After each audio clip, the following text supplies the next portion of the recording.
I'm here with a remarkable new whistleblower who has just come forward. His name is Drake. That's what he's going by. And I contacted him because I have been covering this story about pending mass arrests. You have to understand the scope of what we're talking about here. We're not talking about 10 people, 20 people. We're talking about a systematic, potentially worldwide effort, although most of these conspirators are in the G5 countries, so I've heard. But it's a very widespread effort to effectively give us, as a planet, a massive dose of antibiotics against an infection that has been threatening to almost completely destroy its host. The host being the earth and its people, and the animals and the plants and the trees and everything. So Drake came along on the internet recently. I was sent an email by him announcing that he was going to have some radio shows. But when the email first passed by my desk, I didn't quite catch the impact of what it was saying. Because up until now, the only people who have really been reporting on these pending mass arrests whatsoever have been Benjamin Fulford and myself. And in both cases, we have, together and independently, sets of contacts, some of which are deeply embedded within the Pentagon, who have reported to us that this is very real. In fact, I had heard from an off-the-books source, this is not somebody who's gone public at all, that this had been sparked by 9/11 to a large degree, that many people in the military realized that they were not in the chain of need to know, and that this was not Arabs with box cutters that caused these buildings to fall into their own footprint. If that could happen, if kerosene can melt steel, then every kerosene heater ever built is a massive hazard. But yet they're all sitting there just fine. So something is going on here. People know about it, they're scared of it, and in what I call the sheep effect, they feel that if they keep their head down, then the wolf won't know that he's been spotted, but the sheep who's dumb enough to look up and stare the wolf in the eye is going to make him charge, and that's the one who ends up dying. Well, I'm not afraid of death. Neither is Drake. He's here, and he has put a public face behind something that up until now has sounded like two guys stroking their egos, trying to say something that makes everybody feel good but has no teeth behind it. And now here you are, and I want to hear what you have to say. So why don't you tell us a little about yourself and how you got into all this? Well, what I'd like to do in conjunction with that is let people know what we're not. Okay, great. This will give everybody a better idea as to what's going on. Oh, I'm sorry. One more thing I should point out is that I called you the other night, and we spoke for 4 hours and 22 minutes is what the phone said when I hung it up. And I called you jointly with one of my very senior top insiders. So you will now be able to vouch that you spoke to him and how amazing that discussion was. And more importantly, I've trusted him, built it up over years, and he vetted you out and actually identified dozens of specific points that you said that are not on public record that you could not have known unless you are the bona fide, authentic, real deal. So I want to make that point first. Cool. So some disclaimers you said you have to give us here. What are you not? Yeah, there's a boatload of people who would like to jump on the bandwagon and get whatever they can get in terms of snatching names or name dropping, that sort of thing. They post a website with a certain name and everybody gravitates to it because of this or that. Whether it's selling anything or not doesn't seem to matter. Basically, and I want to make this absolutely clear, there's a thing called nation states. Now, the project we undertook falls under the definition of what a nation state is in terms of sovereignty. However, there is no such thing as nation states. It does not exist. There is nothing by that name from us, okay? Okay. Without affiliation, there's even less. So any of the websites out there that say nation states It's probably somebody trying to either sell a widget or build up their importance, or they got an ego problem, or they want to take issue with what we are about. Now, we do not have a group. There is no group. There are several groups, but no main group. There's no leader. And we don't have a database that we keep on anybody. Most of the people are anonymous in that we do not know exactly all of the people involved in this. Now, primarily what this was a project given to us, and I'll explain the parameters of it in a minute. The process was at first an accident in some ways. The information from me came over a radio show that I complained about. Somebody took notes and tried it, and it worked. And we'll cover a little of that in just a minute. But the only basic thing that we've done is a notification process that was defined by the basis of lawful notification of a nation state, its existence, and proclamation of that to the world. And the idea behind doing this is ultimately for sovereignty and freedom. Exactly. For actual states in the United States as well as for individuals in the United States. Exactly. Okay. There are several things that go into this. Now, we're not affiliated with the White Knights, gatekeepers. It's just us. And we, as I said, don't even know everybody involved. Neither do I. It's funny because another contact I have was demanding that they be put in touch with this group. And I said, look, I only have 2 points of contact with this group. Well, okay, 3, but nobody wants to say anything. I mean, the amount of information I've gotten has just been in little bitty trickles, but nonetheless, if you add up what the trickles are saying, this is an incredible, incredible story. What's getting ready to happen here? And some of the things you were saying on the other radio show about how much has already been moved into position and how much is ready to go right now, it's astonishing. So I want people to hang in there, because right now we're sort of going through some of the bookkeeping that has to be done to build up to this. But once we get to the main thrust of this story, it's absolutely amazing. So please go on. Okay. Now, if somebody wants to know about what we're doing, and they would like to listen to the radio programs, which are archived, they need to go to Freedom Reigns. That's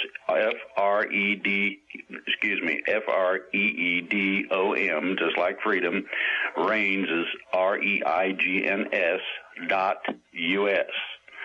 That website has been put up to alleviate us having to repeat ourselves and the extraordinary glut of filling up the mailbox and this sort of thing, so we have time to do what we're needing to do.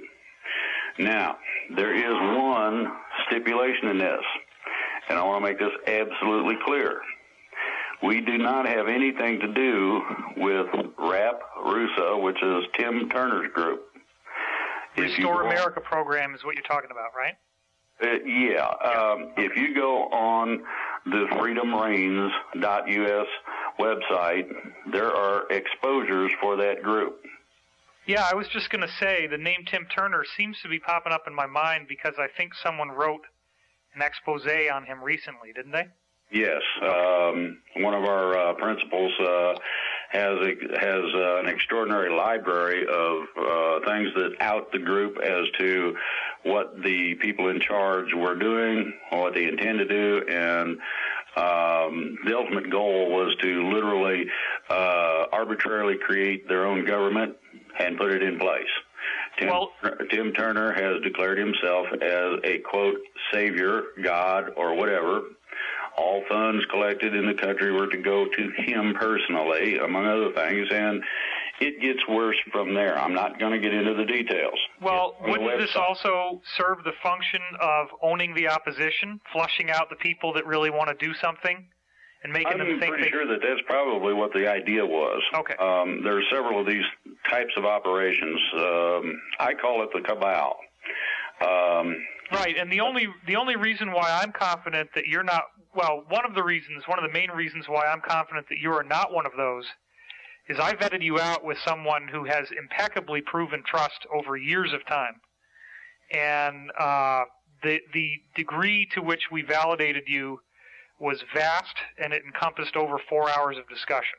So I do not consider that you are in that group. I have to keep my thinking cap on as you're talking and remember that one of the epidemics we have on the internet right now is people who think that they're smart just because they disagree with every single thing they hear, and they believe that every single thing they hear must be a lie and must be the opposite of the truth.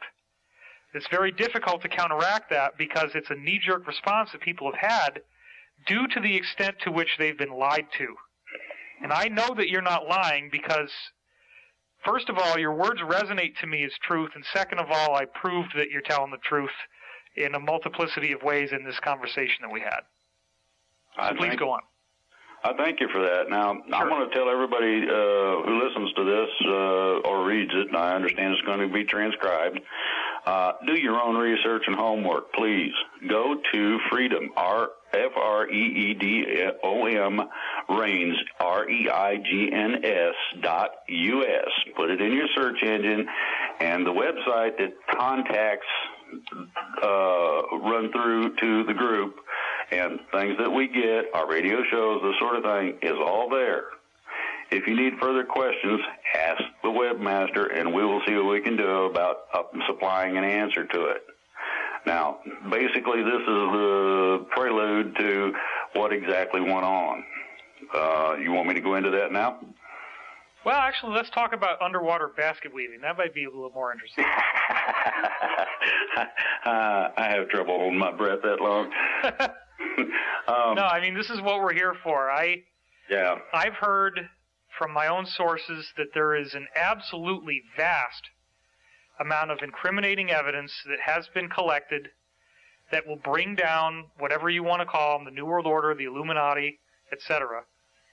You gave me some very specific information about how much of that evidence exists. I don't know whether that was public or not, so I'm not going to say more right now. But you also have given much more specific information publicly than what I've heard privately. And you have fleshed this thing out into a three-dimensional entity that has gone way beyond the point of a speculative what if and into, okay, this is a vast operation. They've been building up to it for a long time. It's extremely clever, and it's extremely intelligent how it's been put together, and it has been calculated for maximum effect and maximum success. And there's a great deal of coordination that will be involved. And I think that probably one of the main things that needs to happen, and why they asked you to come forward, is we really need to help the public know that this is not another silly New World Order martial law takeover, which is what obviously certain disinformation outlets are going to try to spin this as once it happens. But this is in fact the saving of the planet. And it's the military, as you were saying, not following unlawful orders and actually living up to their oath of enlistment, which says right in the oath that every soldier has to swear to before God that he will defend and protect the United States against all enemies, foreign and domestic. That's the United States Constitution. The Constitution, that's right. You're right about this. I learned how to. I came up above the radar by accident, but nobody else was putting out any of the basis of the plans involved, nor the level at which this is actually coming from. Consequently, I felt it my patriotic duty to at least lay out some of the basics. Now, some detail I cannot go into and won't go into. If we reach a certain level, I'll say, no, we can't talk about that, and we can go on to another subject. But the basis for this is that I learned how to walk point in Vietnam. So shooting at me does not do a lot of good other than to really upset me for the simple fact that in Vietnam, every time we sat down to eat, we'd get shot at. And scooping your food off of the ground ain't no fun, and it's crunchy, among other things. Really does things to me when somebody shoots at me. So that's not something I recommend. Now, my father voluntarily enlisted in the Army Reserve and served our country in Vietnam, and was actually one of the only journalists over there reporting on, among other things, the rock and roll movement in Woodstock. So he was sort of like one of the Good Morning Vietnam people. And he did get PTSD, and I had kind of a rough childhood because, in a way, it was like having a drill sergeant for a father. And that's sort of the aftermath of how Vietnam has impacted me. I just turned 39 years old, and I have every degree of respect and admiration for your service, and I thank you for serving this country. You're very welcome. The basis of this is twofold. Learned how to walk point. Now my goodies are above the radar, so I got put out in the open for two reasons. One, I felt it my patriotic duty to try to inform the people as to what is really going on so that they don't have to listen to a bunch of idiots on the internet spouting off whatever kind of imaginary stuff they come up with. People do not need to listen to those bad dreams. That's primarily what they are. Most of it is propaganda, and most people don't know what the word propaganda means. In Spanish, they put it on trash cans because that's where it goes.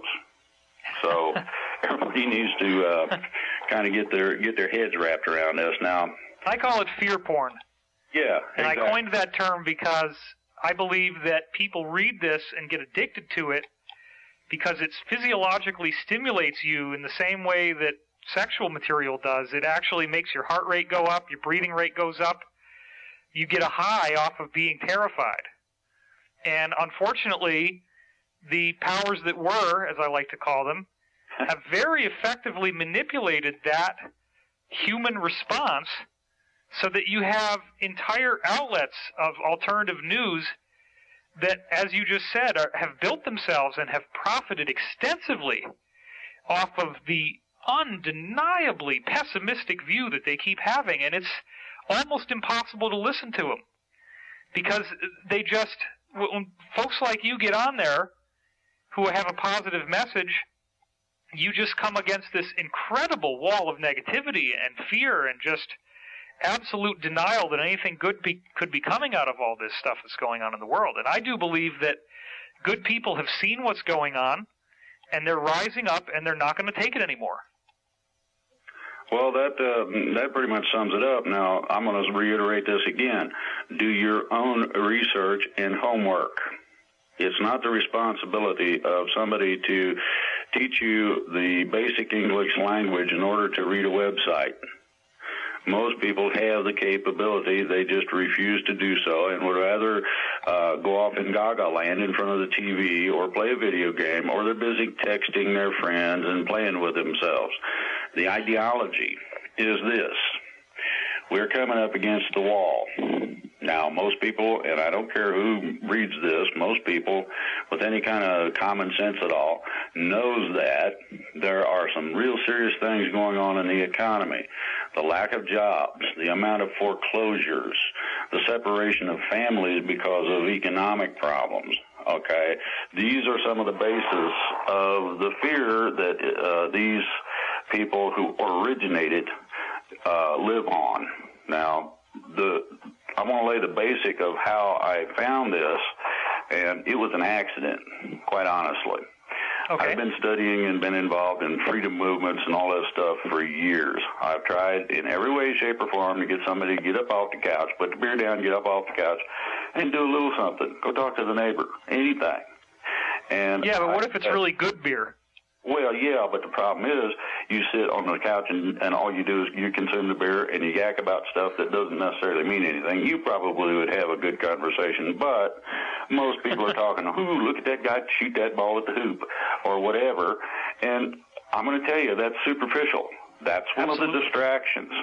Just like texting, just like a lot of phone conversation. And the things that do not stay on target. Now, within all this, I've also studied a lot of what's called freedom efforts. This includes freedom philosophers and their type. This man got on a radio show and was spouting off all kind of halfway measures that would primarily and basically get somebody put in jail if they did them. Well, because of my You're study, saying people grabbing their guns and just, now is it, you got to go out there and start shooting? No, this was even more basic than that. This was like being able to argue a traffic ticket out of court. Oh, right. Real simple stuff. Well, the only problem is that you can get up to 6 months for playing games with the judge if you do not know how to do this. And this guy was leaving out critical information that would guarantee almost that you got the 6 months because you were giving the finger to the judge. You don't. There's some things you do not do. Yeah. So the guy basically had upset me. Now, the basis that goes... Well, you don't want to get a Vietnam vet grumpy. That can be a big problem. Well, yeah, but the deal was this, okay? I needed to know. And everybody had told me you can't do this and you can't do that. Okay, and then you have things like the Texas Freedom School or Freedom School of Texas, I forget which it is, that does have some good information, but it is kind of fragmented. Okay. And some of it is not complete, even though people would like you to think they are. But for $9.95, you can get the book that explains it all just right. Well, I'm not willing to pay for freedom. That's not what it says anywhere about freedom at all, as far as I can find it. So I decided to do my own research and my own homework. And I had looked at this stuff. I tried to get people up off the couch, and that didn't work. So I didn't have much to do except do the research. I started looking at the basis of law, where it comes from. I'm talking about way back in the woods of history. Some of the places I went required me to have anything that I was intending to copy or borrow a copy of electronically approved before they would release it. Okay, some of this stuff is not for consumption by the general public, and they make sure of that. Well, after 2.5 years, I figured out pretty much basically what everything said, how it was started. Can an ordinary civilian gain access to these documents, or was this because you had some sort of classified access? No, anybody that it depends on whether or not you're as nasty as a junkyard dog and tenacious as a bulldog and refuse to take no for an answer, and you bother somebody until they decide to allow you to do something simply because they don't want to fool with you anymore. I gotcha. That basically does research, and it covers all of it. Those people who won't listen eventually do when you get a hold of them every day. Right. When you send them 50 emails a day, one every minute or something, it bugs them enough. It's like Mom. When you used to want to get something from Mom, if you bug her enough, she'll say, "Go ahead and do it, leave me alone." And that works. Okay. So the song, I believe, was You Get Your Way by Insisting. Okay. I insisted, so I got the information. I studied this over about 2.5 years, and believe me, it is intricate. It is extraordinary in terms of what it told me was a simplistic, basic way to step outside of the normal controls of what people consider as laws. You have limitations, supposedly, between a citizen of one country and a citizen of another. Those two legally are supposedly separated. That's not quite true. Little things of that nature were what I was after to learn. So I studied this stuff for about 2.5 years, and I finally took a break from it because my head was beginning to hurt. And I decided to, listen to a little radio and play a little card, listen to a little internet radio, and play a little cards on the machine. And lo and behold, here comes this friggin' idiot. He's one of these freedom philosophers. And this is somebody that thinks they know what they're doing when they are missing several critical points that will get your butt put in jail. But they want you to try it. I've done this. Yeah, right. This is the guy that would teach you how to beat a traffic ticket, but you could go to jail for 6 months? Yeah, that sort of thing. Real simple. Okay. And if you go about it correctly, it works fine. Okay? But if you don't, you end up actually opposing the judge. Right. And that's a big no-no. What you do is you allow the law to oppose the judge. Then the judge has to rule in a succinct manner, plus you're not standing in a landmine field. That is not a nice place to stand, believe me. I've been in one. So this dink gets on there and decides to mouth off a bunch of stuff, and all he did was almost instantly make me mad. So I snatched the phone, and I called in, and I said, hey. And he said, hi. And I said, you might be, according to what you just put out, because most of that belongs in the toilet because you're going to get people in trouble.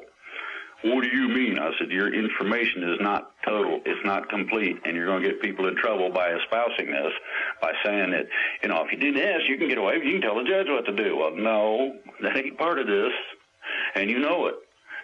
If you don't, I'm giving you a lot more credit than you deserve. So why don't you shut up and listen? Well, about this time, the host of the show comes on and says, hey, come on now, you're going to have to watch it. And I said, hey, look, did you realize that you can be held liable if somebody gets in trouble for what this guy is saying on your show? Really? I said, yeah. Now, you want me to clear this mess up? Yes. So then the guy comes back with this sovereignty routine, and I got upset for the second time and told him to shut up and listen, and maybe he would learn something, that he might want to learn how to read at the same time. What I basically did was I laid out the primary basis for what is required in order to declare any area.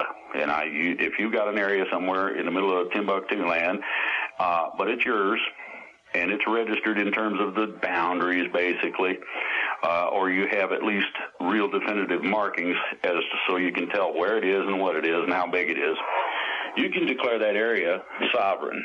And by doing so, you actually create your own nation state.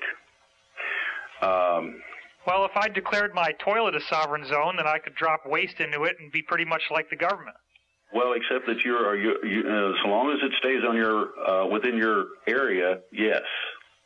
Now, by that I mean you should declare the whole yard and use a finger system if you're going to do something of that nature, simply so that you're protected legally.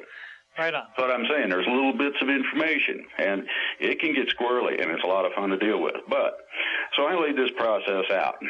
Basically what we did, and the way the process worked, happened, as I said, by accident. While I'm telling this guy how this works, somebody in this great state of Pennsylvania took notes. Oh, wow. And I didn't have any idea anybody would even be listening other than to shut this turkey up that didn't know what he was talking about. Right. So obviously a state itself could be a sovereign zone or declared as such, and those who govern the state could get wind of what you've figured out from your extensive research and implement that research. Yes. Wow. That's awesome. So basically that's what happened in Pennsylvania. The person that took the notes was fairly knowledgeable in the real sovereign legalities and lawfulness, and took that knowledge in combination with what I had put together, got with some other people, and they said, well, yeah, let's see what happens. And so they put together a process of notification, and they sent it off to the International Court of The Hague. Oh, my God. And this is the civilian division, as I understand it, or civil division. And they, of course, sent a reply back when they received it that they had received that package. The rest of it was a receipt of the intent of the package. They had made a copy of what they had sent, certified copy of the original, that sort of thing. Now, their package then, they're sitting on a package there. The Hague's got one in their records. Right. So now you have a complete paper trail. Exactly. Now, the crux of this might be sort of like a subpoena where the simple fact that the Hague accepted the paperwork, by definition, locks them into some sort of binding arrangement. No. Oh, okay. No. This is exactly and only a notification process. I want to make that perfectly clear. Okay. What happens through receipt of the paperwork is that it goes into the Hague record. And in that manner, the notification then is a publication like you'd use in a newspaper to advertise, I'm not responsible for my debts any further. Well, okay. This thing says we are now a sovereign nation state. Wow. And Gotcha. it's very similar to that, only this is an international newspaper, in effect. We have basically, by sending one little pack like that, created a sovereign, independent nation state. Wow. Okay, so as soon as they got receipt that this thing had been delivered, they got a call from a higher up in the Pentagon. And that person says, I understand you guys have been doing some notification internationally. Yes. I understand that you seem to find this process as being rather simple. Yes. The next thing was, do you think you can replicate or reproduce that sucker? And the person went, I don't know. And what you got right then was, I have no idea, quite simply. We can see what's available. We can try and find out. The person at the Pentagon, I'm not going to say that it's a guy because I'm not going to put gender on it, simply that, it could be a female. The people at the Pentagon said, go for it, let's see what happens. They said, okay, we'll give it a shot. Now, these people are involved in freedom just like I was. They wanted to be able to do something that was real, proactive, didn't get anybody in trouble, and yet was something that could be also used in other ways. Okay, they didn't know at the time what that little simplistic package for that one state did, and didn't find out until after they started researching it. What's the time window we're talking about right now? In terms of when this all happened? This happened, started in about October of last year. Okay. Which is not an exact date. As of November, we decided that we were going to move on this. I got involved because I knew one of the people that had been involved with these people before anyway, and was requested, hey, would you like to be involved in this? And I said, sounds good to me. It's better than anything else I've seen. And then when they hit me with the idea of what it contained, I said, no, wait a minute. I was on a radio show, and I explained to them what happened, and they said, really? Okay, so here you go. You got somebody getting upset because some idiot gets on a radio show. He tells them what they can do with themselves and how to do it for real instead of playing games with things. Somebody takes notes, they do it, and all of a sudden officials from the government in the military are interested. Can you do it again? And along with that, there's a combination of other people involved with their own shows at different times during the week. And these people, I met those people and got involved sort of indirectly with them. The whole thing... right, I was going to say, it would seem that each state is going to have squirrely barriers to go through, different from Pennsylvania, in order to get this all off the ground. Well, it depends on whether or not you're part of the original 13 colonies, and or whether or not your constitution is de jure, which is lawful by common law, or de facto, which is the corporate government. There's a difference. Okay, gotcha. I hate those keywords simply because when people hear it, they turn the friggin' TV off. They don't want to hear that. Well, I'm sorry, but you do need to pay attention to the difference. Right. At any rate, so we start booking with this. Okay, we'll take the project and we'll run with it. We were able to receive notice on about the end of February of this year that the whole package of a majority of the states had been received by The Hague. In other words, each little nation-state package went into a big box, and the big box was delivered to The Hague, and we got notification of the entire package. Now, let me ask you this. Yes. If the military in its oath to defend the Constitution of the United States against domestic enemies, gets word of a civilian-based initiative which demonstrates that the states wish to have their sovereignty returned to them, doesn't that legally give them the right to move forward on this and enforce the will of the majority of the states?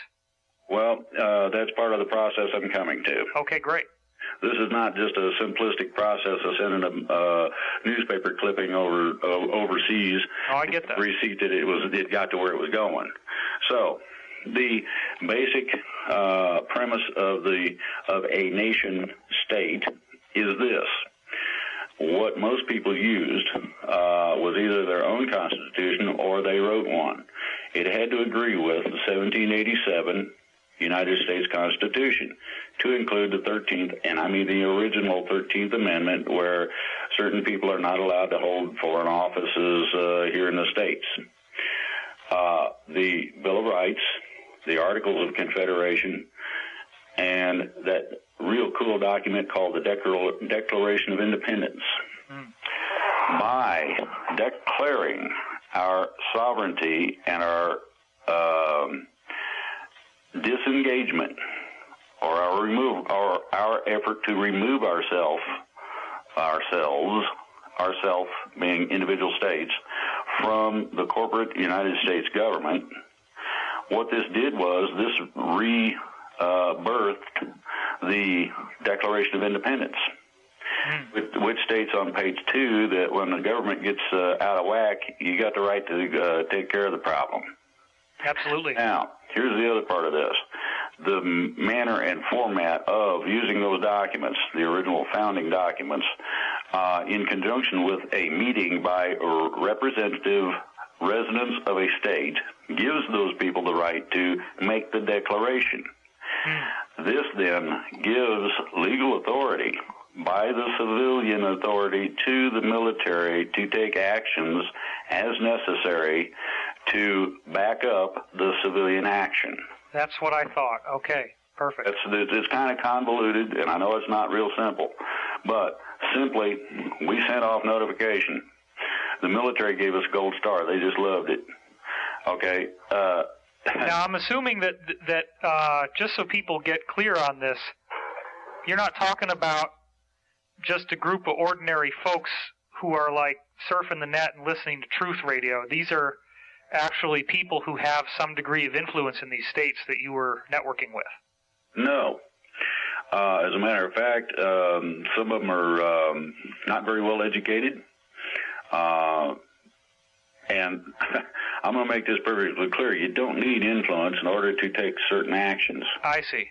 So the simple fact that we are all American citizens, everyone whom you're speaking about, myself included, any citizen has the right to do this.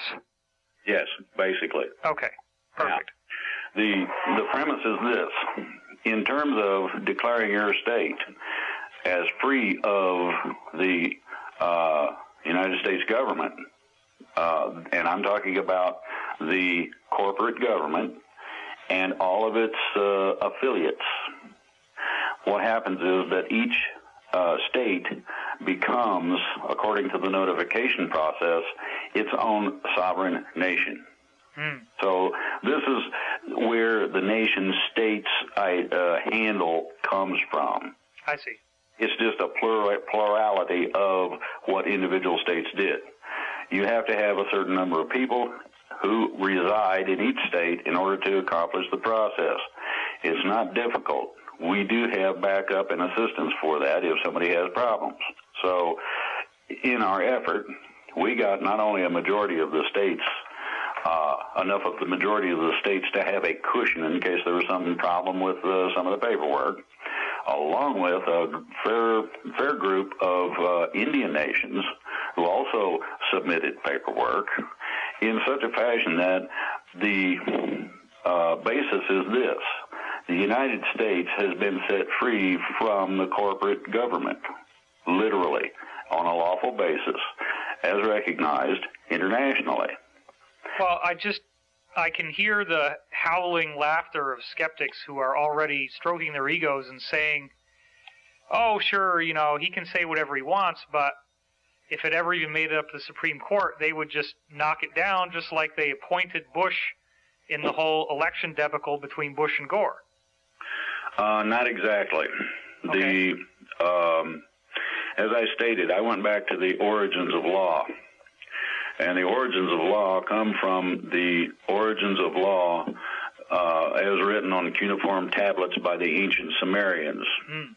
The tablet that I was privileged to get a copy of comes from somewhere in the neighborhood of 11,000 BC.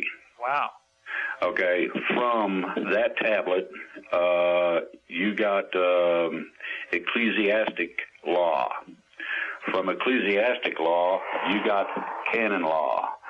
From the combination of ecclesiastic and canon law, you have all of your statutes and regulations that are considered law under common law.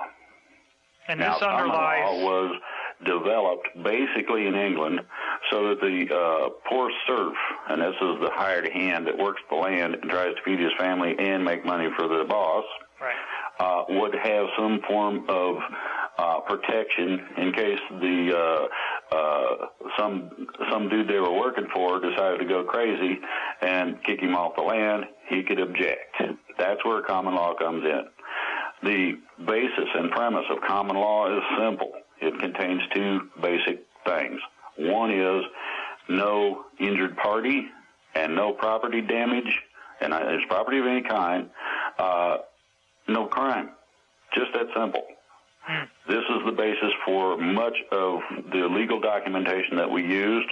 It's also some of the basis for which we used the process. Now, the neat thing about this is that the manner of the process steps outside of both ecclesiastic-based law and canon law. Any form of statute, be that local, state, national, or international. And it protects itself because it does not state anything that other than the simple notification process. So it stays within the system, but also is set in such a fashion that it's outside of any challenge. This was the idea that I was trying to find out about. Well, these occult governments obviously don't want people knowing about this, and that appears to be why you had so much trouble getting those documents. That's pretty much part of it. Now, the rest of it is that they found out about the process we were using and interfered with that as much as possible. Certain notary seals were challenged. Certain Secretary of State offices refused apostilling documentation, and a whole bunch of things. However, in spite of all the fun and games, we did get it done. It has been delivered. The copy, and I'm talking about the real copy. This is not something you run off a copy machine, but something that is traditionally accepted as a de jure copy of the legal documents, was submitted to the correct people in the military, who were just delighted to find this. Oh. Now, I'm going to go back to something else. Back in the day, I was involved with nuclear defense of the country. I had some rather high security clearances, etc. Due to that fact, I was allowed at a later date, now this is after the security clearances and whatnot, but I had proved that I was trustworthy because there was nothing that I let out that was classified. There was nothing that was of a sensitive nature that I would divulge, even though I knew them. And I talked to a couple of people about this. Eventually, I was given this certain person wanted to know about me, and so I got interviewed a couple of times by some colonels and whatnot. And finally, the guy said, one of them showed up in a staff car and said, somebody wants to see you. Can you come with me? And I said, no, I ain't going to be, putting the trunk in mine. He laughed. And we took a ride over to this certain level officer's house. What time window are we in right now? 79. Okay, so 79 is when this event that you're speaking of happened. Basically, in that area. I'm not going to give exact dates because I don't want to out people. I just wanted the window. And let me express this real clearly. If somebody finds out who these people are, they're dead. Oh, I know that. So are their families. They get to stand there and watch their families be tortured to death. And I'm not going to put anybody through that by outing them. So I'm going to say arbitrarily 79, give or take. Okay, great. In that process, he invited this officer invited me into his home. And I asked him what I was doing there because I had no idea. Now, this is after I'm out of the military. And the officer said, I got something I need you to read. And I said, why me? He said, because I feel I can trust you and I want your opinion. He put a stack of papers that's about 5 inches thick in a binder on the table. 5 inches thick? Yeah, I don't know how many pages. I didn't bother. I didn't even get to read it all. I spent about 4 hours reading. And I went through about... give or take 3/4 of it. Okay. I didn't read the whole thing. I got tired of reading, and it was like 4:30, 5 o'clock in the morning. And I had to have more than just the coffee he was offering, and preferably some kind of a soft place to lay down on. So I told him, I said, well, what is it? What kind of opinion do you want? He said, what do you think of it? I said, well, it says the plan. I said, where'd this come from? He wouldn't really answer. He said it had been in the works for quite a while. I said, give me a date. And he did. And I thought, well, that's interesting. I said, so in other words, certain people took issue with what was going on at the time, figured that the ship of state was going to head in the wrong direction, and decided to start putting this plan together so that you guys would have some form of guidance in terms of what the general outcomes would be. He said, exactly. I said, I like what I read. You might have told this story a lot. You didn't say anything about what the document says. I'm assuming this is something about rescuing America from these Illuminati people? Well, primarily it was generally at the beginning, the ship of state was screwing up badly.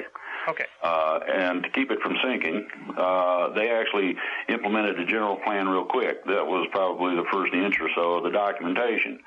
In such a manner that the people in the military could cause influence to happen to people outside the military who had the capability of changing some simple things.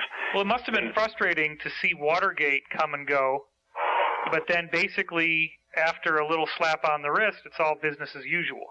Well, you have to realize what was really going on. Tricky Dick was trying to become a dictator. Sure. Could not pull the power correctly, and so that's what happened, basically. Yeah, somebody got a little slap on the wrist, and nothing really came out of it. Now, sure. They did not want to out the fact that they had been involved. This is the other reason that you saw only a slap on the wrist, and you saw nobody in high office involved in it much, one way or the other. There was a couple of people that were used as scapegoats, but other than that, nobody of significance. That's exactly part of the plan. Right. Okay, however, they could put these people in a real sticky situation with a lot of pressure if at any time they decided they didn't want to comply with the next portion of the plan, which starts after about an inch of this. So you're going through these things one at a time. And as this is going, you're also increasing the scope of the plan. Now, the plan basically started with the idea of a military coup. I'm not going to lie to you. They were that fed up at that point, and they felt endangered enough at that point that they actually considered it, and each and every last person involved signed a pseudonym name. It's a code name. Each one of them's got one, that they disagreed with the idea. That is not the way to go because it disagrees with the basis or premise of posse comitatus, that the military does not have authority over the civilian population and are not to engage them. So there was enough old-timers that disagreed that convinced everybody that was not cool, so they decided no. And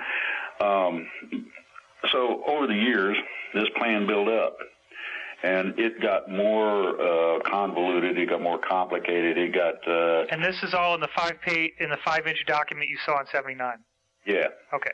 And in '79, they didn't really know which way things were going to go, because if you remember from about 75 on, after the fall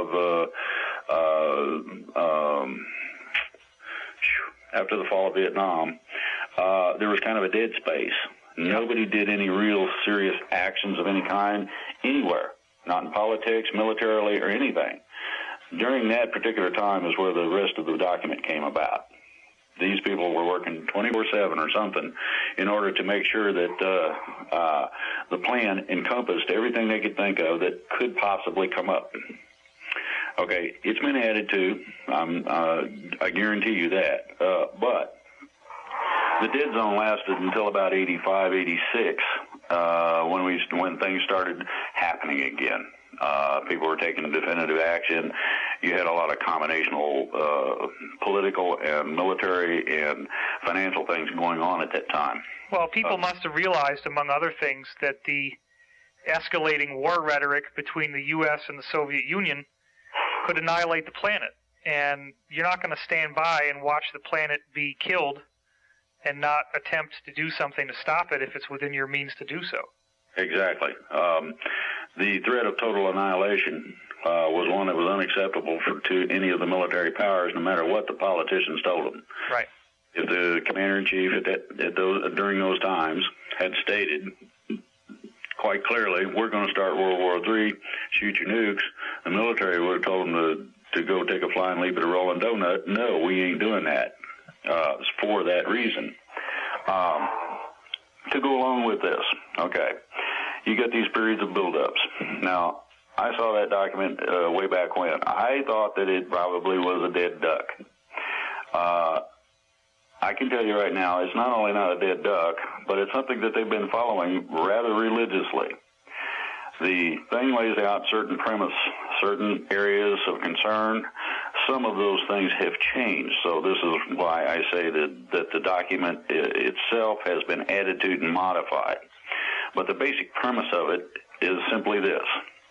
They also, just like me, were extraordinarily frustrated by freakazoids such as the Hare Krishnas or whomever was dancing in California at the time.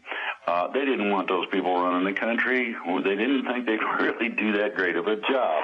I don't understand how Hare Krishnas could run the country. Exactly. That's what they thought too, and that's how come they're not now. Are they saying that these people were socially active and wanted to take over the government or something? Well, they would have liked to have found somebody that would stand up as a group and actually do something in terms of freedom. And they've been trying ever since the Hare Krishnas and whomever, war protesters, you name it. Nobody as a group collectively, nationwide, would stand up and do anything. Same problem I've had, same problem everybody that I know has dealt in the freedom areas has had. Try and pry somebody off the couch. It ain't easy. Right. So they're kind of bumping along going, boy, I hope this, I hope that the end of the world don't come. I mean, what are we going to do? We don't have any civilian authority to do anything. Well, and the amount of secrecy that would have to be observed in order to preserve this plan is vast. I mean, yes. One weak link in the chain and the whole damn load falls and breaks apart. Well, they weren't so concerned with that, but they were concerned with the fact that there were certain code names in it that would out people that were seriously interested in implementing the plan. Right. The plan was simple. The military was willing to back, with civilian authority, a resurrection of what we started out with originally in terms of government. The idea that a politician has control over a battlefield is totally averse to the idea of even being on a battlefield. Now, that's true. My recommendation to them was to quietly sneak up, would take some Navy SEALs or somebody that's really good, and pick one of them politicians that's got a big mouth and snatch that dough. Put him on the battlefield, not necessarily in danger, but get him close enough so that it becomes a personal deal. Then abscond with him again, put him back, and I'll guarantee you there'll be a whole bunch of attitude changes. Well, they wouldn't do it. That was my suggestion a long time ago. Anyway, so we're bumping along with this. I've tried everything I could. I've had a combination of contacts and whatnot. I've had a combination of political dealings in conjunction with a whole lot of people. I'm sorry. Let me just take one moment here to try to track this in terms of timeline. You were presented. You can't get an exact timeline because that will expose people. I understand, but I just want to give a very vague overview. So you encountered this 5-inch monster document in '79. Basically, in that area. You mentioned that you still had contact with this insider network circa '86. Yeah. So these people stayed in some degree of contact with you and continued to spitball about what group you could actually contact that would be able to back you on this. And you kept coming up short because none of these groups were sufficient in terms of the motive and the intent to actually carry through with this plan. Well, not only that, but you couldn't get, there was no national grouping of any kind. And you cannot take a group from one state and infuse it into another one from another state.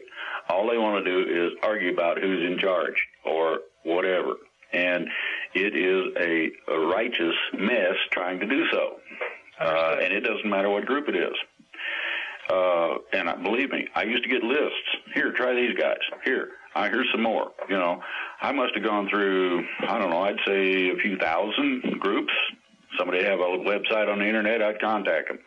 I tried everything that I could think of. I tried being nasty. I tried actually putting pictures of politicians out visiting whorehouses. You name it.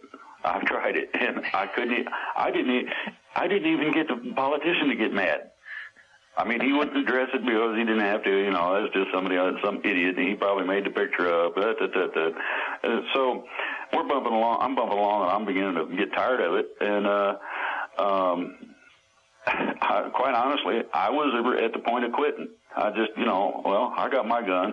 Hopefully, I'm still able to shoot it if they decide to break down the front door. I was giving up.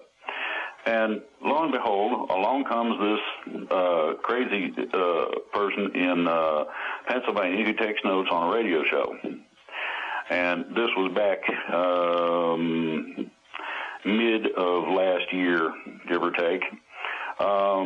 Actually, probably around May, June area, that I got on that radio show. These people took notes, and all of a sudden they did it. And then all of a sudden, they contact some of the people that I'm in contact with. I'm just kind of playing around, seeing what's out there. And they say, hey, we got a possible project. I said, what's that? They explained it to me. I said, no, wait a minute. I put that out over a radio show just not too long ago. And, well, somebody not only took notes, but they did it. I said, you're kidding me.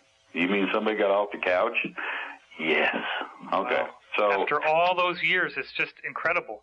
Well, so over the period of time, from about the 20th of February this year, since that date, we have had a free country. Now, the plan is this. The military will back, and believe me, you got to have the military involved. Whether you like it or not doesn't make a difference. Now, there's a difference. You do have good guys and bad guys no matter where you go. There are more good guys than there are bad guys in the military. I have found very few that are actually really evil, even in the bad guys. Some of them ain't too cool to be around, but most of them are pretty great people. I fully support, as a veteran, I fully support our troops, period. So does everybody in this movement. I would say that people join the military to pledge their lives to defend and protect the Constitution and the people. Yeah, exactly. And they're not out there to enhance the lifestyles and comfort of the rich and famous. Or those who don't wish to be famous, but who are oligarchs who basically are living off of everyone else. Yes. That's not what they did it for. And everybody, if all you have to do is watch a few of these Illuminati propaganda films to realize that if you do work for these people, they will stab you in the back almost as a law of nature. So anybody who thinks that working with them is a good move, wait until what happens when you're no longer useful, and see how quickly they'll torture and kill you and everyone you care about. Well, nobody is immune from that. It's even actually worse than that. The onion that makes up what we're talking about has basically 4 levels to it. The outer level was notified at the same day that our package landed in the international court that they were no longer under their protection. Over a period of a few months, there's been several thousand resignations, house arrests. There's been tons of banks closed or closed for a couple days and reopened. You name it. Now, this is not just bankers. This is also financiers, your exchange people. Oh, yeah. Sort of thing. I cover it on my website. There's 358 resignations documented by somebody going under the anonymous name American Kabuki. And there's a link for every single one of them, and they're all in chronological order.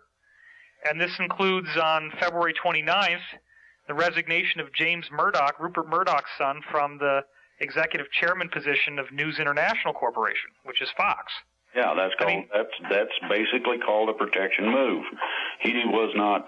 It wasn't a question of his protection as much as it was in terms of them protecting him, as much as it was his own protection, because he didn't have that much to do in terms of the illegalities that Dad pulled. Right. So he's not all that bad one way or the other in comparison to some of them.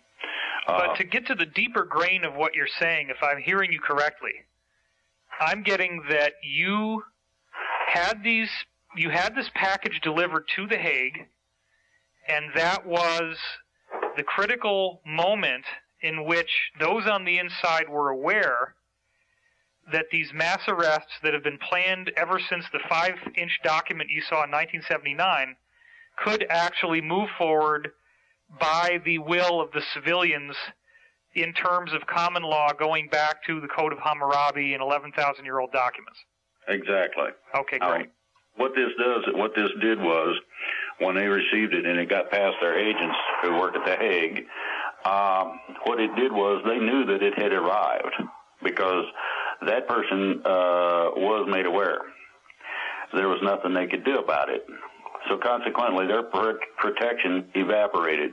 This is like steam on a hot highway, and the sun comes out, and poof, it's gone. Okay, well, there's thousands of resignations in Europe to date. Now, in 1 week, and I'm talking last week, there was 450 resignations, retirements, and this stuff, and 200 arrests. That's a staggering number. That's 650 people involved in finance. Now, here's the difference. Those people under house arrest or who have been taken into custody or who retired and are staying at home are considered not very important one way or the other. They are primarily figureheads and not much more. Right.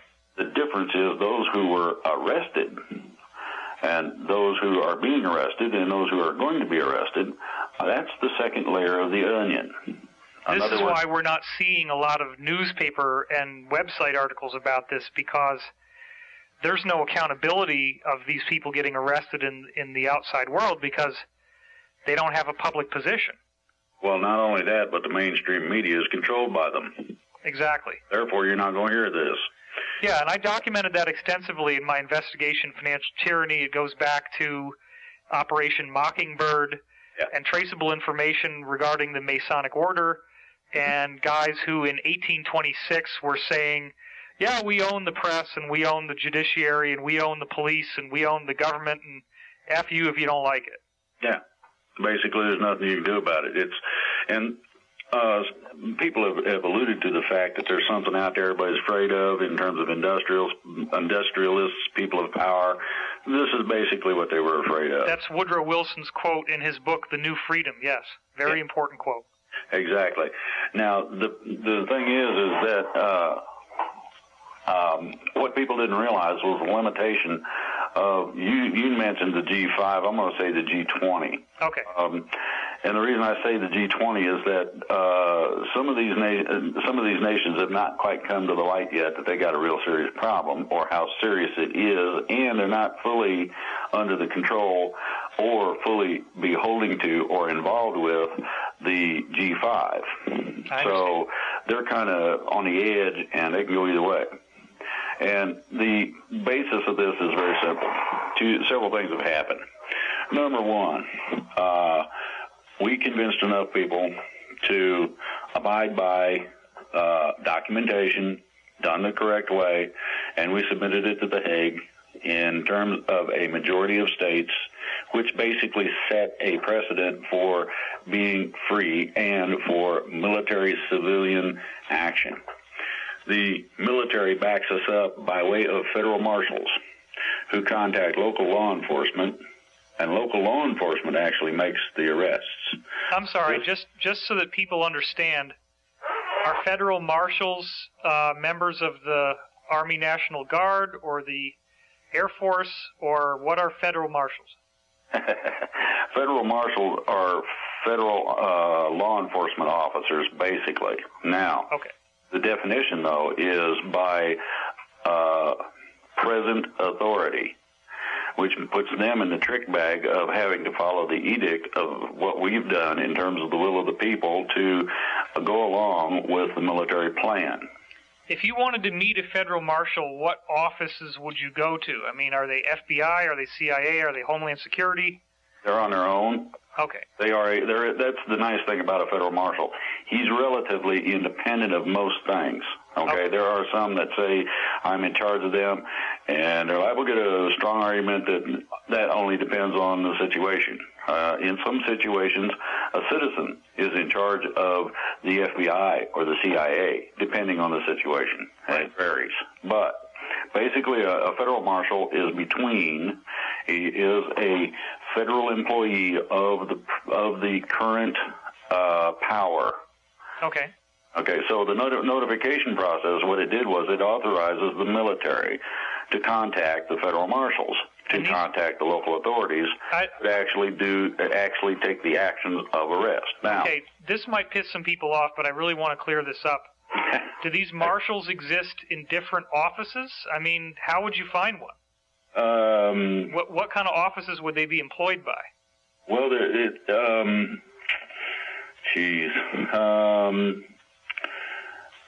National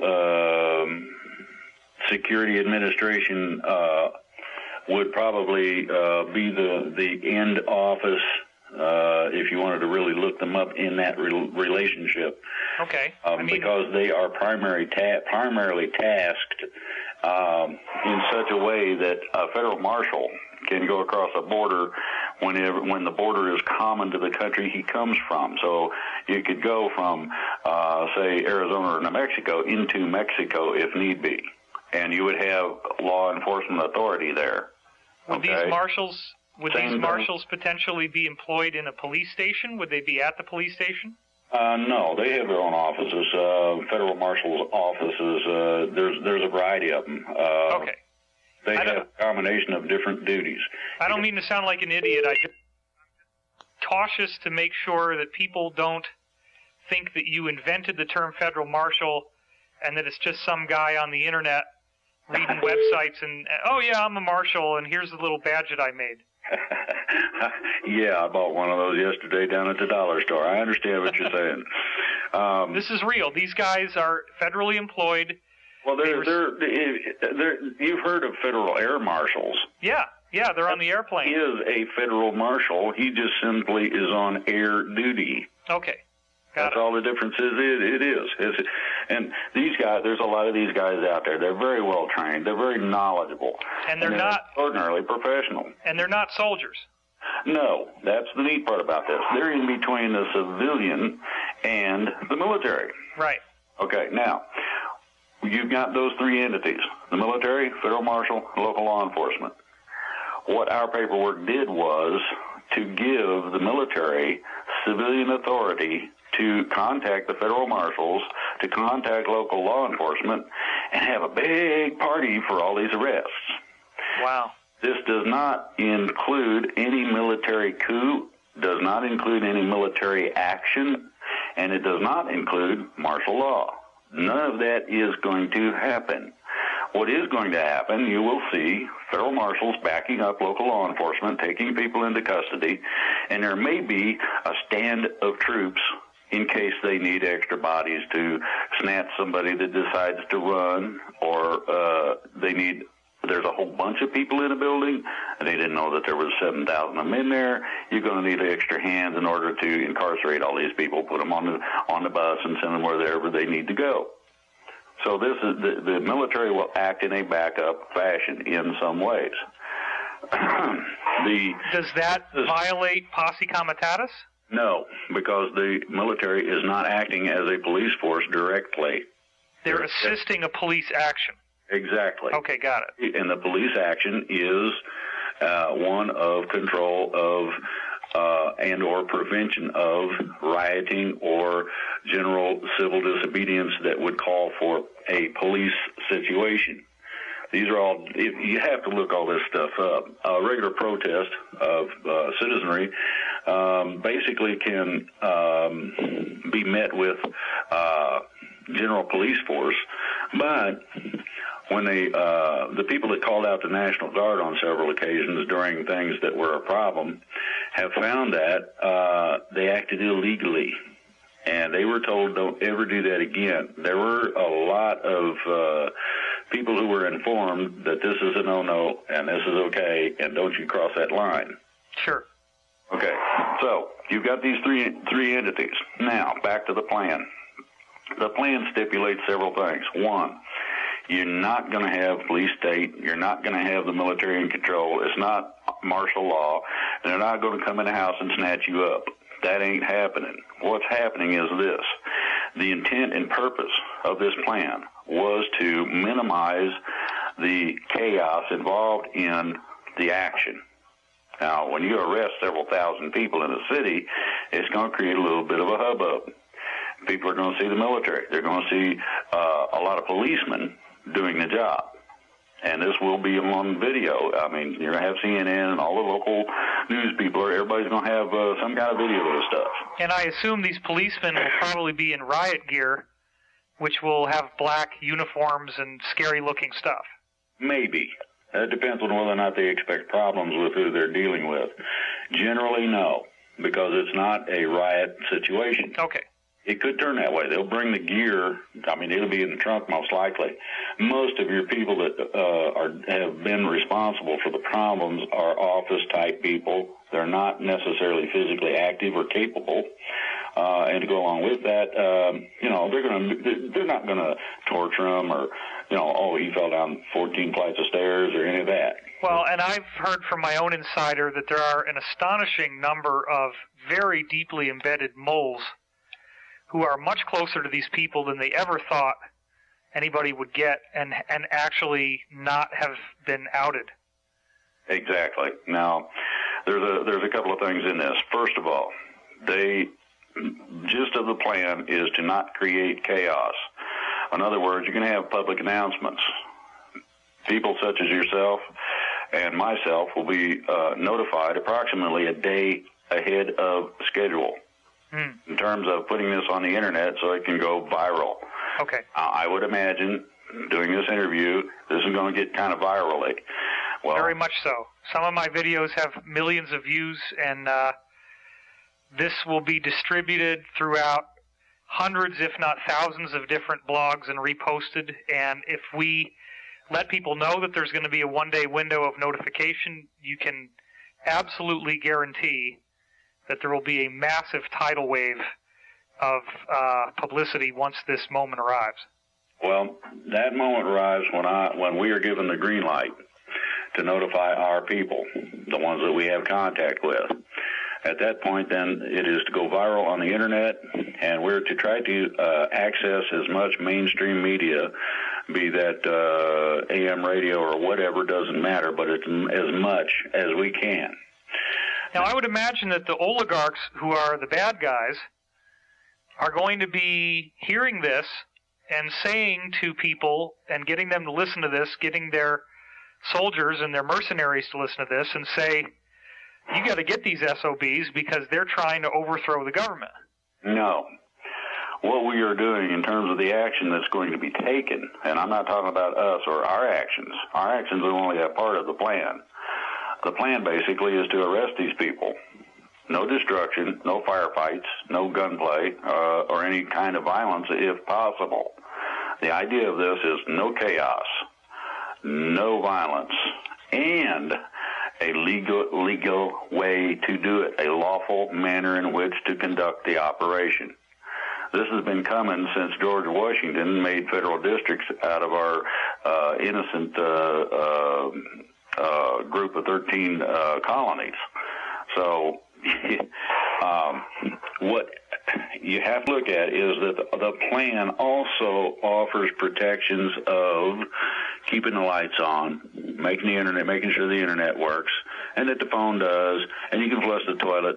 You can go to work and not have to worry about it. Right. We've heard from other insiders, in fact, it was from the one you met on the phone with me, that these people since the 80s, and I mean the conspirators now, the bad guys, they have elaborate plans to blow up a whole bunch of bridges and wipe out power and wipe out sewage and wipe out water in the event that anything like this were to happen to them.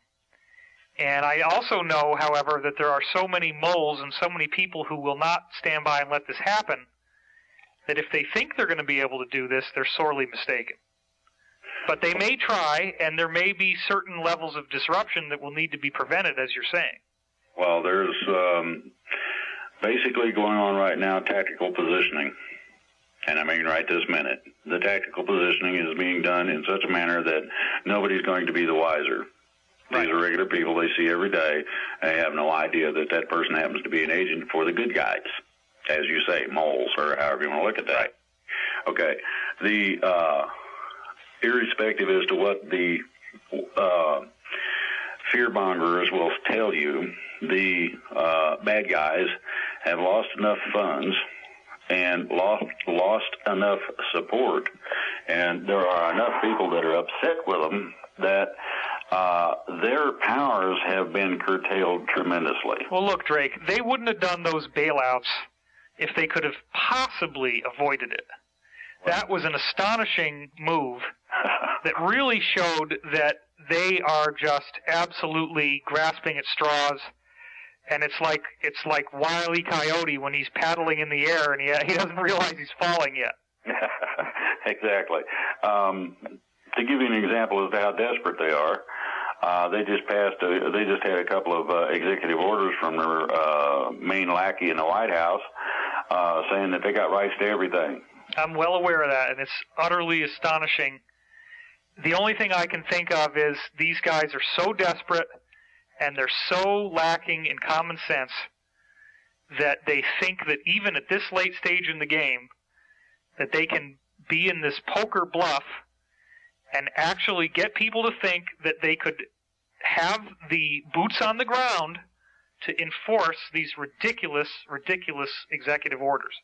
Well, then you've got the NDAA, which didn't help. Now, basically, as you're saying, the idea is to foster fear within the freedom movement and primarily within the citizenry. Well, it's working very well. Well, I'm glad to see people stand up and start taking these things to task, at least. Yeah. That shows that there are some people out there that do have some guts. Primarily, though, you have to remember that these are last gasp efforts.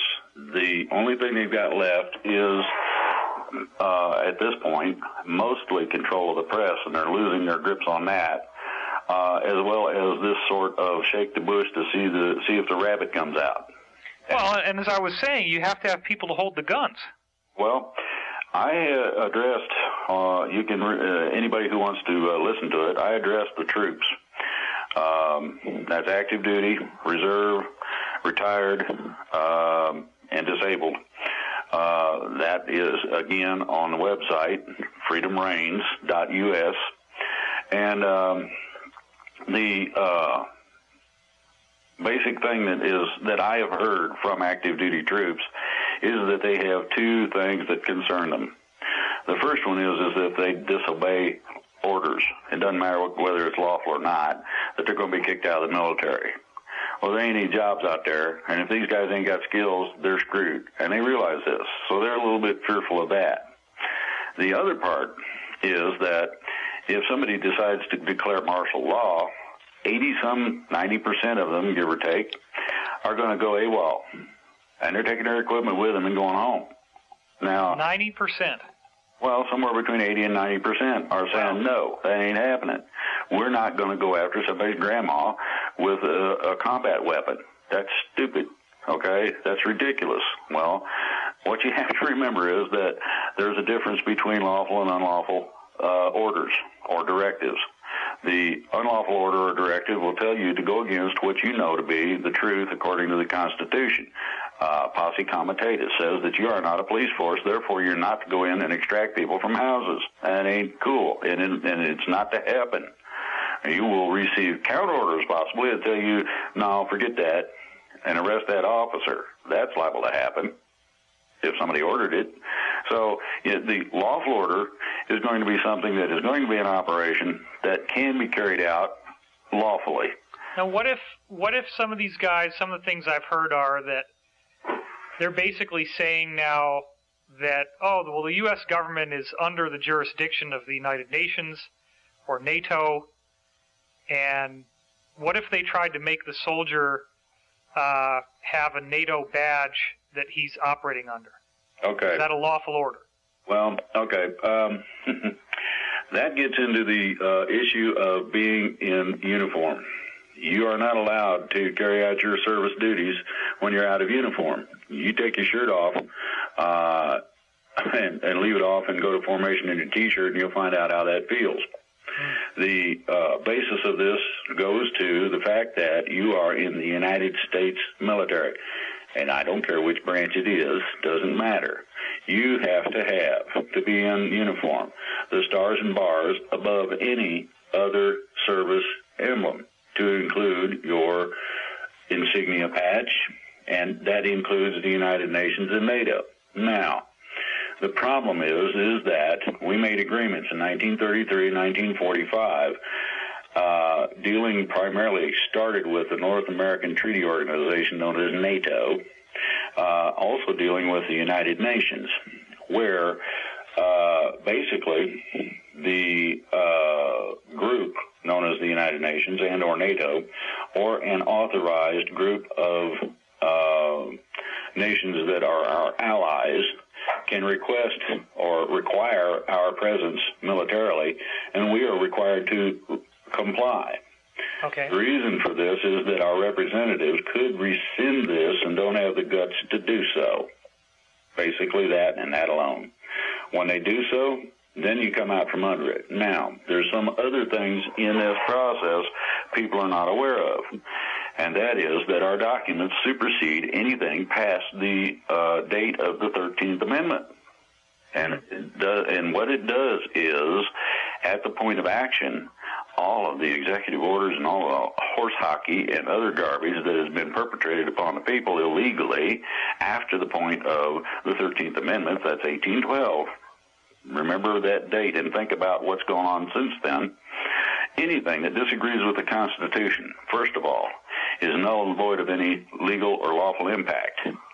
Further, anything that disagrees with the Constitution, basically, is to be stricken if it is a law, rule, or regulation. So, how well did I was just following orders hold up at the Nuremberg trials? It didn't. Everybody that did that got convicted. This is not considered a plausible defense, simply because you know the difference between torturing somebody and not. The field manual states that you're not to engage civilians. That means you're not supposed to step on them, etc. All of this has been covered. Now, I'm going to give you an example from Vietnam called the My Lai Massacre. Okay, there was not too much done with that, but the problem was that several people came up with that exact defense, and the court-martial said, no, that don't fly. period. Now, they lucked out, and I mean this literally, they lucked out, because a court-martial that deals with the taking of civilian life also carries the death penalty. Oh, my gosh, yeah.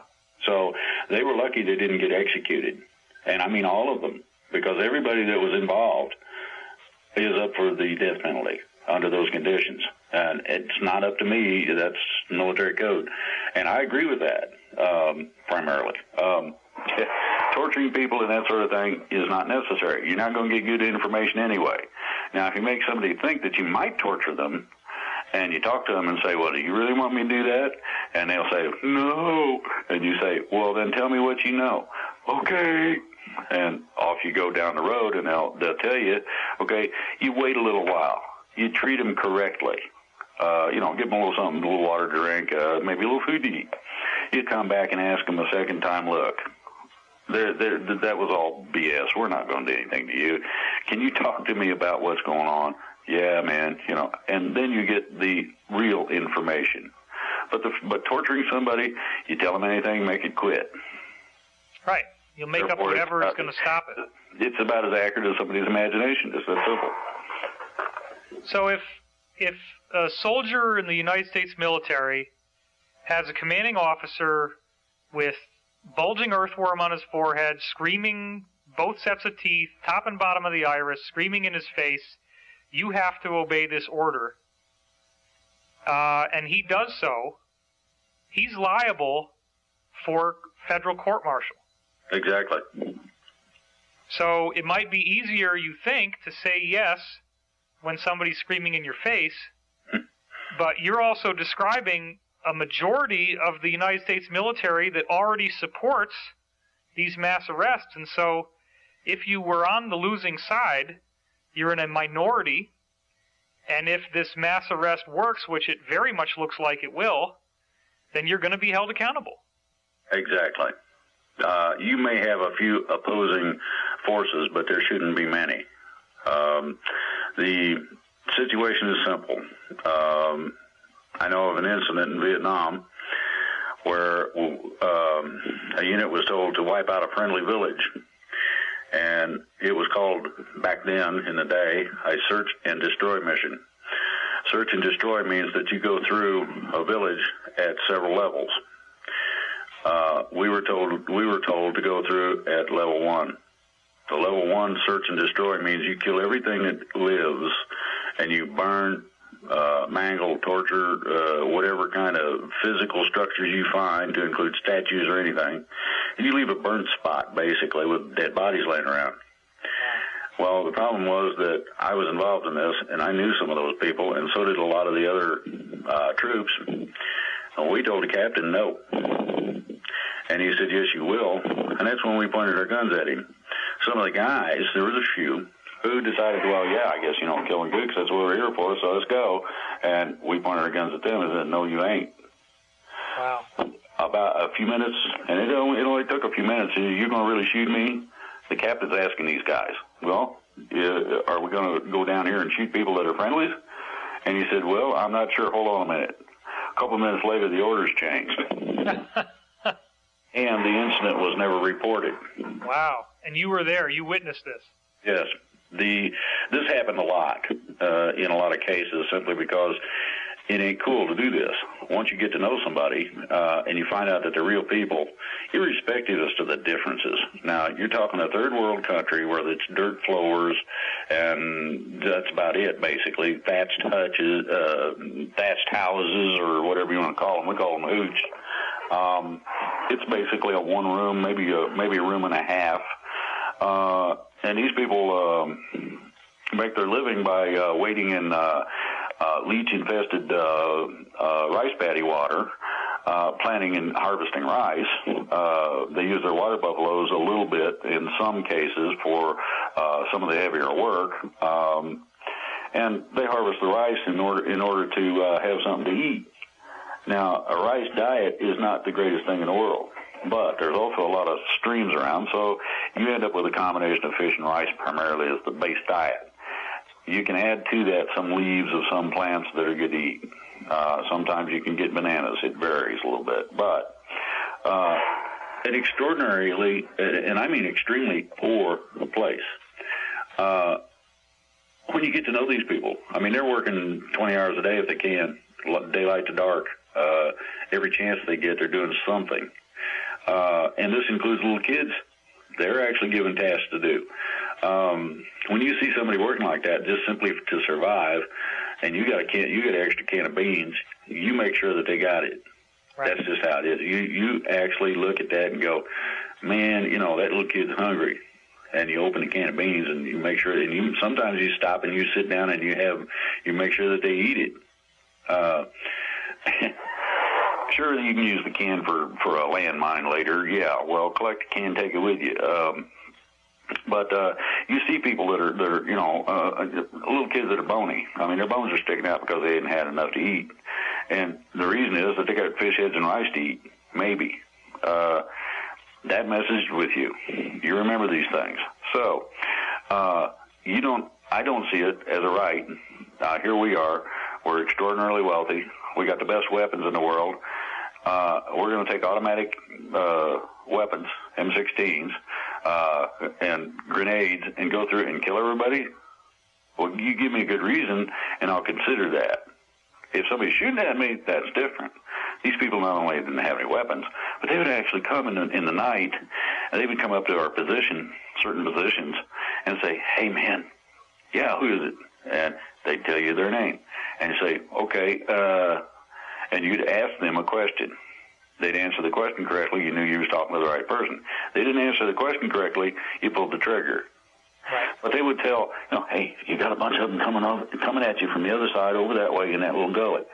And 9 times out of 10, it was correct. And this one little village, and these villages were all over, friendly villages, and we made sure they had plenty to eat. We made sure any kind of needs they had were taken care of. We gave them medical care, you name it. I mean, this was an asset to us because unless you've been in the jungle, or another example would be in the sand, unless you've been in a condition of that nature, you got no clue.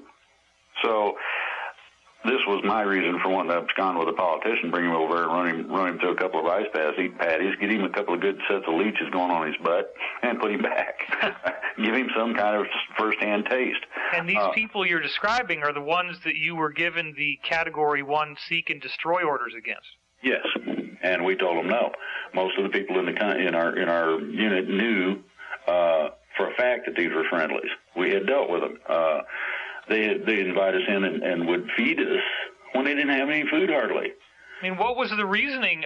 Did you guys try to understand why they would want this done? I mean, what could possibly...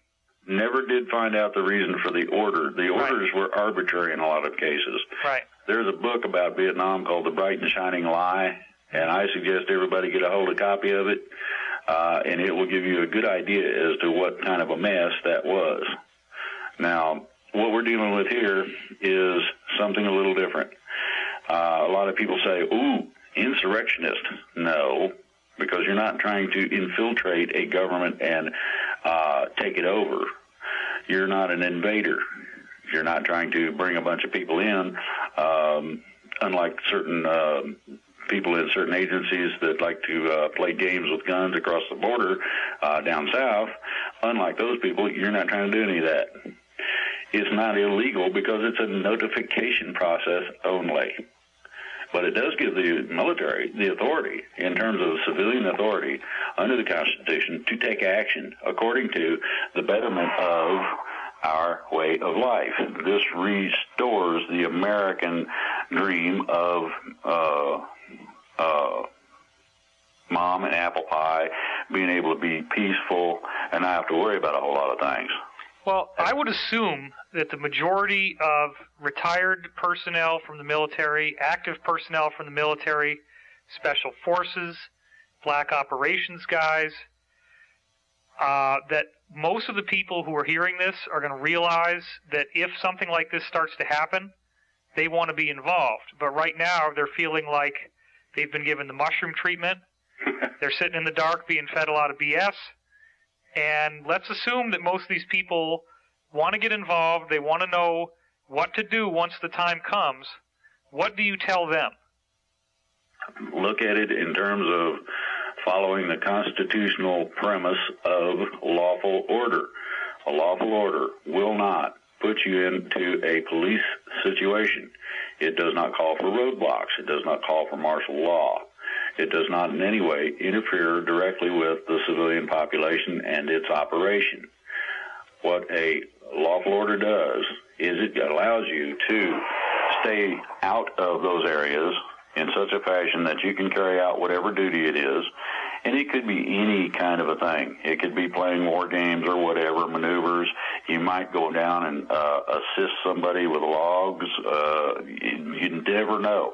It could be strictly a preparedness or ready training thing. Well, we got to get these guys ready, see how quick they can get their gear, put them in the truck, take them over here, and can you hump up over that hill? How long does that take? These kinds of things are lawful orders. If there were to be an invasion, and I understand that that's been offered and turned down, the difference between that is you're going to have people trying to come across the border for the strict purpose of taking you out. That's different. The other part of this was I was requested to contact as many of the underground as I could, to include militias, to include freedom groups, to include the people by themselves that just happen to have a gun, or kind of like me, too much hillbilly, too red over the neck, and I got too many guns and live in the woods. The premise for my contacting those people was to tell them to get ready, because this is coming. It's not going to be stopped. And it's coming a lot sooner than people think. And the other part of it is, don't, under any circumstances, engage our military. That's not what this is about. You find out from them, what's up? Oh, we're just going down here. Okay.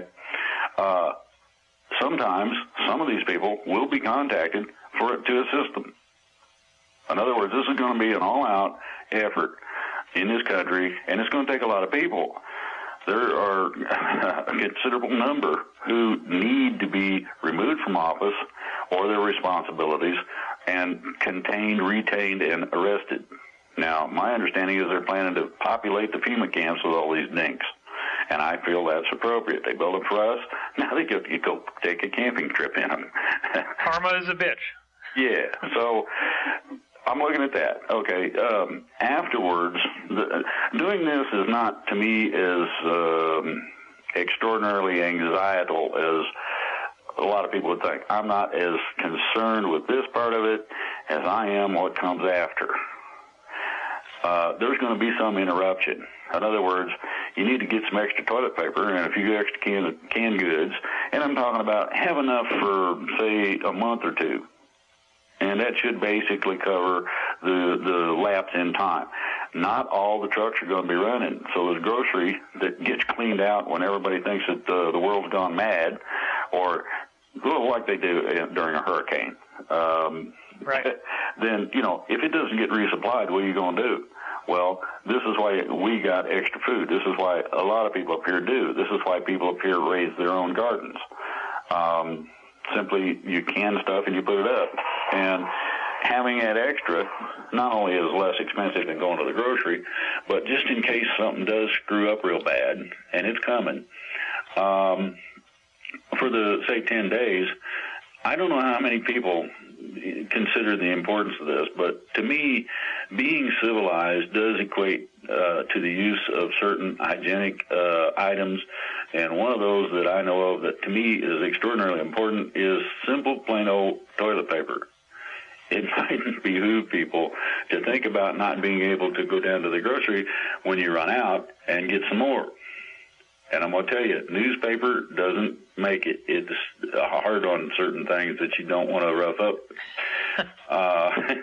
Well, very simply, you have to think in terms of what do you use, okay, and what do you use commonly, and what are the convenience items that might not be part of a shipment that does make it through, okay, or does get to you, it's not considered a survival level item. Well, toilet paper, simple tissues for your nose, sanitary napkins for ladies. And people can subsist on simple rice and beans. You know, all these elaborate products that a lot of these freedom sites are selling are not really necessary. I mean, it might make it more comfortable, but if somebody's really at poverty level, you can get by with just buying some kidney beans and some brown rice and just keep that in your pantry. Yeah, exactly. It doesn't take a lot. The idea is this, okay? Yeah, lay up some extra toilet paper. If you're lucky, find it on sale, go at it that way. If you find something that you know really tastes extraordinarily good, but it's a $1.49 and they got the other ones for 2 for $1, take the 2 for $1. It's not that much different, and you can make out just fine on it. Add a little bit of spices to it, and you're good. But anyway, the survival part I don't think is going to be all that critical, and I'll tell you why. The plan itself reiterates many times, the portion that I read, that this is to be a non-interruptive, non-chaotic, peaceful, meaning non-shooting type of an action. And that is an extraordinary difference between all these people out here saying, oh, boy, rosin up your gun, get your bullets out, you know, praise the Lord and pass the ammunition, they're coming. Well, yeah, they're going down the road because they need to go over and secure the power plant that the bad guys would like to blow up. And I would also encourage people, because I know, as I said, there are many people out there who are playing a game, and the game is that everything they hear must not be true. So they're going to say every single thing this guy Drake is saying is not true, and this is all a pretext for martial law and for New World Order. So I would say to them, and you can address them as well, but I want to say something first, and that is, let's realistically consider that if arrests start to be made and that evidence is provided, that is progress no matter what. Even if it is ultimately, and that might be as far as they could think of it in their own mind, one negative faction against another negative faction. The fact is, let's be honest, how many bankers went to jail during the bailouts? How many people have ever been held accountable for anything? If we start seeing real accountability, by God, that's progress, and I don't care what you think. You've got to be able to see that it's a step forward no matter what. If you start seeing mass arrests, something has changed, and it breaks out of that thing that goes back to the Masons, which is everybody who's in on it gets a free pass. Exactly. My suggestion is to, yes, be ready, but also relax, be calm, cool, and collected, and slow to pull the trigger. Unless somebody acts unfriendly towards you, I wouldn't necessarily take any aggressive action toward them. Wait and see. Sure. Yeah, you can let them walk right up to you. It doesn't matter. As I said, this plan calls for a combination of the things that our original documents call for. And the basis of this is to officially remove those people who tax you to death for no good reason other than to put it in their pocket. This is to remove the private central banking system. This is to remove a whole load of regulations and regulatory agencies that don't serve any purpose other than control. In other words, this is the freedom. Now, with that freedom comes the responsibility of being what you're supposed to be to everybody that you come across. This is contained in the Golden Rule. Do unto others as you would have them do unto you. Say hi to somebody. Wouldn't you like somebody to say hi and wave at you? It feels good, okay? Well, let me also point out that in my book, The Source Field Investigations, I quote from the American Federation of Scientists, which says that there's been over 5,000 patents that were classified for national security, and this includes automatically any patent that gets above 70% efficiency at converting energy is automatically classified. So what that means is anybody who invents anything that could challenge oil, you will never see it. Well, and all that stuff needs to be released. And I know that that's part of what you all are planning on doing here. Well, that's part of the plan, but some of that is already coming out, too. Right. And the reason for that is that the bad guys, I'll say, have lost a considerable amount of a combination of things. One of those is their power base. They can't say, well, I'm the mucky muck, do so, and have it done. The other part is they don't have the cash on hand, the finances, to pay the bad guys that work for them.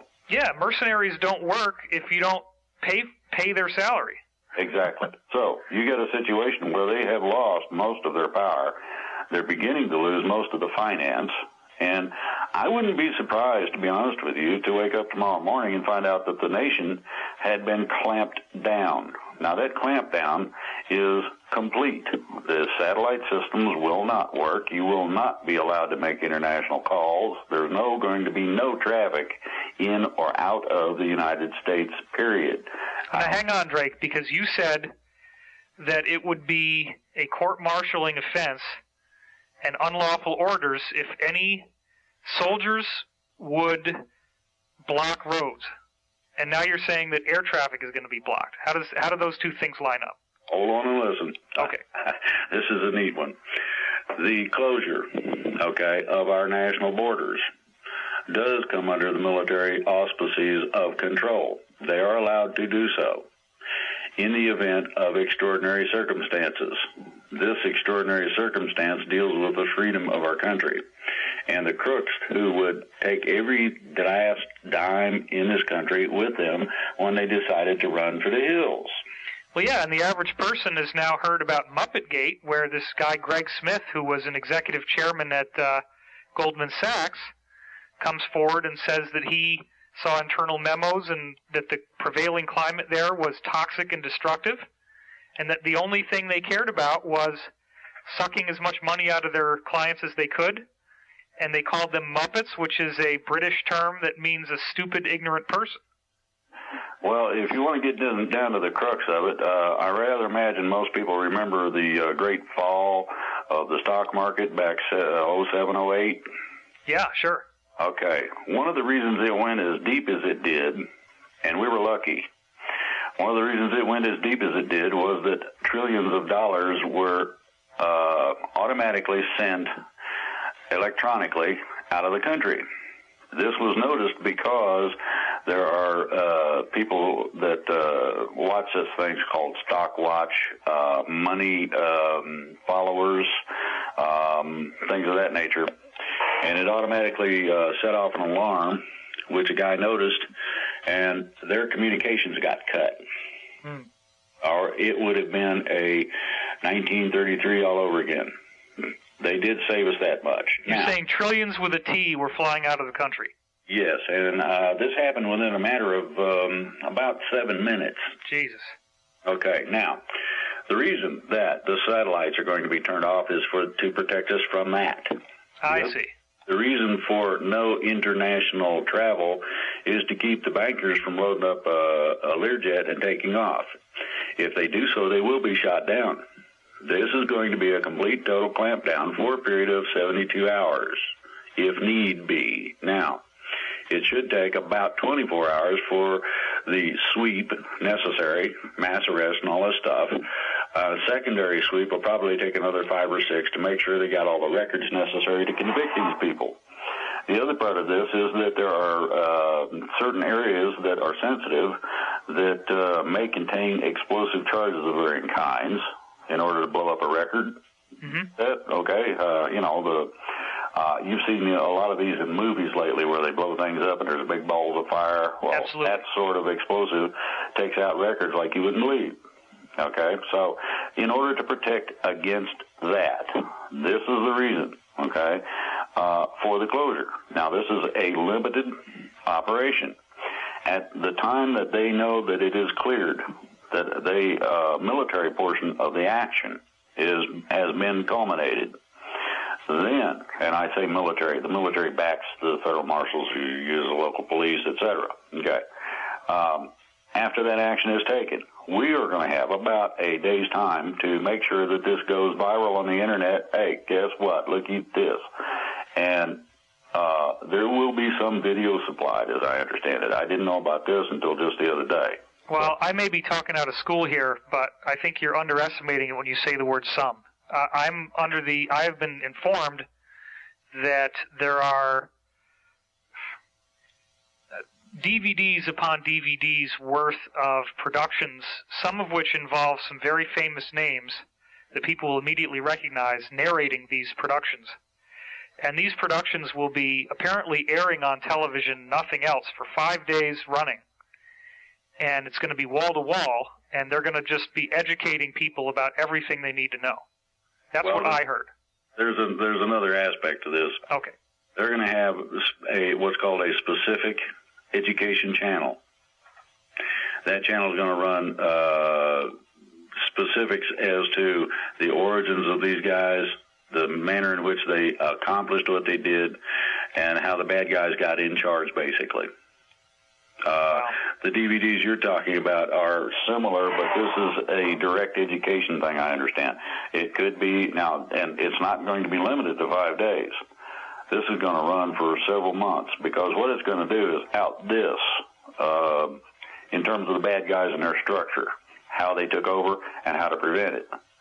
After that, then, you get into what's called county projects, which lead to state projects, which leads to national projects. You're going to have enough people vacating from office that there's going to be an extraordinary immediate need for people who can step up temporarily, and I'm going to make this clear, temporarily to fill offices so that we can keep the function of the structure we have, basically.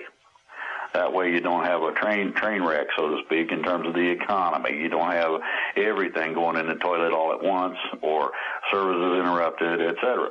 So you're going to have some people appointed temporarily, and it will be specifically stated temporarily. Now, as I understand it, at the end of the 72-hour period, if it takes that long, it may not take that long, at the end of the period of time necessary, 72 hours or less, the public announcement will be made from the press room at the White House. That's according to the plan. The plan has become fluid a little bit because there's been some different things go on that weren't even available in terms of materials, in terms of the types of things that are available now, back when the plan was originally written or basically completed. So it is basically something that is totally awesome. To be a part of something that deals with the rebirth of a country. I feel like I ought to have a musket and some kind of funny-looking hat, and be running around the woods hollering Yahoo! I'm thrilled by this, and the whole reason why I wanted to conduct this interview was specifically to talk to you as you have all of a sudden popped out publicly and backed up something that I was almost the only person talking about. But I do want to make it clear that despite the fact that there's all this hate about me on the internet, and I am primarily a guy who writes about UFOs, the reason why I was trusted with this information is very simple. I'm not anonymous. It's my real name. I'm out there. I'm brave enough to talk about this stuff and risk whatever could come my way. And all it takes is for people to step up and do that. I happen to do that. So I'm sorry if people wanted somebody else, but this is what you got. I'm the one that they told, and now you've come forward, and I really appreciate that. I also want to just kick in here one very important point, and that is that if you go back to the origin of the Illuminati, which was revealed when documents from the original group founded by Adam Weishaupt in Bavaria were seized after an Illuminati henchman was struck by lightning on his horse, and then the Bavarian government officials found these Illuminati charter documents in his breast pocket of his blazer. It was from that point onward, in a series of other arrests that have happened since then, that they found that one of the key areas that these people want to control and completely dominate is science. And so in my book, Source Field Investigations, I have presented information regarding the truth of science and the truth that has been suppressed. It's very important to understand that human health does not require the products of the pharmaceutical companies. There is an aspect of human health that is related to consciousness. There is an aspect of human health that is related to good diet. And there are aspects of human health that are strictly energetic, and I'm talking about cures that require nothing but energy. And that energy, believe it or not, can be harnessed by building a pyramid And it appears that the ancients who did this were much more knowledgeable than we gave them credit for. And so my point in bringing this up is that the scientific suppression is vast, and it includes a variety of information about the idea that our DNA, its primary function is to store photons. There's about 1,000 photons per DNA molecule, and when you have an area of your body that's sick, it loses those photons, and your DNA doesn't have those photons in them anymore. That's how you can measure where sickness is. A guy by the name of Dr. Fritz Albert Popp studied cancer and found that the only commonality between carcinogens is that they scramble light that comes in at 380 nanometer wavelengths, which is ultraviolet. What does that mean? That means ultimately that since cancer is cells running out of control in your body, the ultraviolet light that's stored by your DNA, which would break out when he broke open a DNA molecule, by the way, that light is being stored to send control messages to the cell that tells it to stop reproducing. Now, this is one of a vast variety of things that all leads into my main point, which is that it appears that we are going through some sort of evolutionary stimulus to the energetic portion of our DNA.